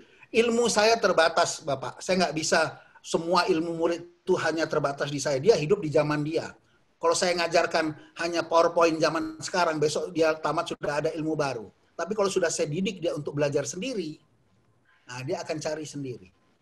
Itu istilahnya Gibran yang sanjaknya diberikan Bu Popi ke saya. Saya hanya menarik panah untuk lepas. Anak panah itu akan meluncur sendiri. Saya hanya memberikan tenaga take off. Saya hanya mengarahkan di awal, memberikan tenaga gerakan awal. Sisanya dialah yang terbang. Nah, kita harus begitu. Pendidikan guru juga begitu. Dosen-dosen harus seperti itu. Lepaskanlah murid kita itu menjadi guru yang benar-benar guru. Dia akan belajar sendiri. Nah sekarang guru kita banyak yang nggak mau belajar seperti dikatakan Pak Dokter tadi kan. Dia nggak cari ilmu, dia pokoknya memenuhi jam ngajar, protes-protes tunjangan saja kerjanya, stres. Ya bagaimana mau jadi guru? Padahal ada pahala akhirat. Ya. Ya kan ada pahala akhirat. Yang tidak diperoleh oleh pekerjaan lain adalah ilmu yang pahala yang mengalir. Nah, itu harus kita pegang. Terima kasih. Oke, terima kasih banyak. Cukup ya Bu Popi ya? Ya. Oke ya? Bu Popi udah puas ya? Itu pengalaman. Ya. Keren. Terima kasih. Keren ya. Kalau Bu Popi gini terus dia ke saya. Alhamdulillah pada hari ini kita sudah mendapatkan pengalaman dari dua tokoh kita, yaitu Prof. Abdurrahman Ginting dan Dr. Sutrisno yang telah memberikan wawasan yang luar biasa kepada kita. Mudah-mudahan ini akan menjadi pengalaman berharga untuk kita sebagai guru, sebagai dosen. Karena saya sendiri jadi dosen juga banyak juga alumni-alumni kita itu yang kadang-kadang setelah tamat sarjana jadi jualan galon air, jual koran. Ya, sebenarnya itu juga persoalan yang harus kita tangani sebenarnya. Lucu. Bahkan ada tamatan STM, tamatan teknik listrik, tapi dia juga ngojek di tetangga saya nih. Itu kan juga persoalan. Berarti kan mindset-nya tidak terbangun. Jadi pola pikirnya tidak terbangun. Makanya itulah yang kita tanamkan karakter di dalam kita memberikan materi. Pak Dirman, bagaimana Pak Dirman? Ya masih ada waktu 5 menit. Oke. Satu pertanyaan dari kita. Atau kalau segmen boleh dari Prof dan Pak Dokter. Kami mohon terakhir Prof, barangkali dengan Merdeka Belajar ini apakah mampu menyelesaikan persoalan bangsa ini supaya anak-anak kita bisa cerdas. Silakan Pak. Yang pertama bahwa Merdeka Belajar itu bukan sepenuhnya barang baru, tapi ini direvitalisasi. Dan ini sangat cocok dengan kondisi industri 4.0 yang beraneka, yang berubah-ubah dengan cepat, bervariasi. Oleh sebab itu mereka harus punya satu ilmu standar, konseptual, satu ilmu yang disesuaikan dengan perkembangan, sesuai dengan kebutuhan. Undang-undangnya menjamin itu, bahwa murid itu harus dididik sesuai dengan kemampuan, bakat, dan keinginannya masing-masing. Guru harus merubah mindset. Ubahlah dirimu menjadi guru, bukan sekadar pengajar. IKIP harus mengubah, harus menghasilkan guru yang menjadi guru beneran, yang mau mengembangkan dirinya, belajar. Ya, jadi tugas kita adalah Merdeka Belajar ini adalah membuat supaya murid belajar sendiri. Murid belajar sendiri. Dan harus difasilitasi oleh, tadi sudah disampaikan oleh Pak Dokter, kampus merdeka, sekolahnya juga harus merdeka, gurunya juga harus merdeka, muridnya merdeka, belajarnya merdeka. Tapi tetap harus komitmen mandiri dan kemampuannya ada. Bukan bebas, tidak terkendali. Ya. Bebas untuk memilih sesuai dengan kemampuan, bakat, dan kondisinya masing-masing. Semua karir bagus, ajarkan kepada anak begitu. Kau pilih cita-citamu. Ya, jadi apapun kalau yang terbaik, Anda akan menjadi orang bermanfaat. Begitu juga kepada guru. Jangan terlalu berat mikirkan dengan sekarang ada lagi ranking ya. Ranking itu boleh juga ya, tapi juga pikirkan kejujuran Anda sebagai guru. Jadilah guru yang benar-benar guru. Ya, sehingga dia menggurukan guru. Jadilah dia kurikulum yang hidup, jadilah dia menghidupkan kurikulum. Dari saya itu aja pesan saya. Terima kasih kepada semua pemirsa, kepada panitia. Semoga ini bermanfaat buat kita semua. Billahi taufiq wal hidayah. Wassalamualaikum. Pak Dokter, ada tambahan sedikit? Ya, sebagai closing statement saya, pertama seluruh materi seminar saya sudah saya share ke Pak Sofyandi, jadi kepada teman-teman yang mungkin membutuhkan ya. Bagikan. Yang ya itu silahkan ada di Pak Sofyandi. Yang kedua, menurut saya kita mempunyai menteri yang muda yang baru berusia 37 menuju ke 38, sudah barang tentu ini adalah satu aset besar buat bangsa kita. Kita sebagai guru itu sebetulnya harus selalu berpikir positif bahwa perubahan-perubahan yang ada gitu, perubahan-perubahan yang terjadi di dunia pendidikan kita menurut saya itu kita harus sambut. Kampus merdeka, ya merdeka belajar gitu ya.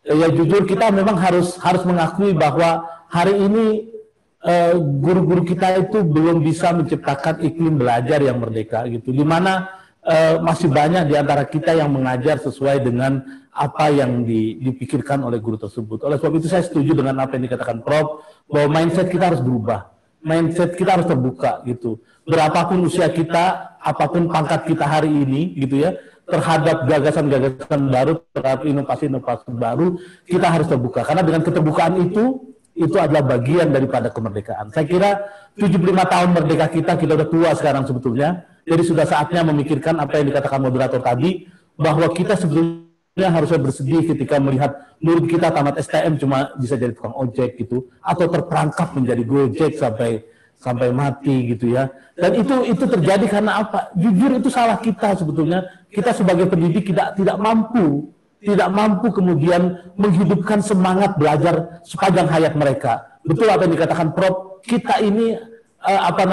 yang terpenting adalah bagaimana memperkuat startupnya, bagaimana memperkuat awalnya, kedepannya itulah siswa kita gitu. Jadi kalau ini semua kita lakukan, kita rubah mindset ya. Kebetulan ini juga banyak guru-guru saya yang ikut apa yang dikatakan Prof ya. Saya minta untuk diikuti gitu ya. Karena apa? Karena kita di Jakarta gaji-gajinya udah lumayan gitu ya, gaji-gajinya salary-nya udah besar gitu, tapi belum memberikan yang terbaik. Menurut saya itu salah satu indikasi kita agak kurang bersyukur. Jadi ternyata kesejahteraan itu tidak berbanding lurus dengan kinerja. Oleh sebab itu maka momentum Merdeka Belajar, momentum Merdeka ke-75 tahun ini kita jadikan sebagai momentum untuk kita melakukan perubahan. Saya kira itu. Terima kasih. Mohon maaf kalau ada kekurangan. Billahi taufiq wal hidayah. Wassalamualaikum warahmatullahi wabarakatuh. Terima kasih Pak Dokter, terima kasih Pak Profesor. Pertemuan kita pada hari ini luar biasa. Ya, sangat informatif dan inspiratif. Saya selalu ingat apa yang Prof Ginting pada tahun 96 saya pertama kali jumpa beliau. Beliau mengatakan, Heru, jadikanlah urusan duniamu, termasuk mengajar itu bagian dari amal ibadah. Jadi memang itulah tugas kita guru, memang setiap langkah yang harus kita lakukan itu harus bernilai ibadah. Demikian pertemuan kita hari ini, semoga Akademik TV dalam program-program yang akan datang dalam topik yang berbeda selalu kita lakukan supaya kita terus menambah ilmu pengetahuan dalam rangka mengembangkan sumber. Demikian, terima kasih. Assalamualaikum warahmatullahi wabarakatuh. Waalaikumsalam warahmatullahi wabarakatuh. Terima kasih buat semua. Terima kasih Pak Dokter. Terima kasih Prof. Luar biasa. Selalu setia dengan Akademik TV. Ya. Pak Dokter, sampai jumpa. Pak Prof, kita ketemu ya. Siap. Baik. Mudah-mudahan COVID cepat berakhir, Prof. Ya, mudah-mudahan Pak Dokter. Itu. Ya,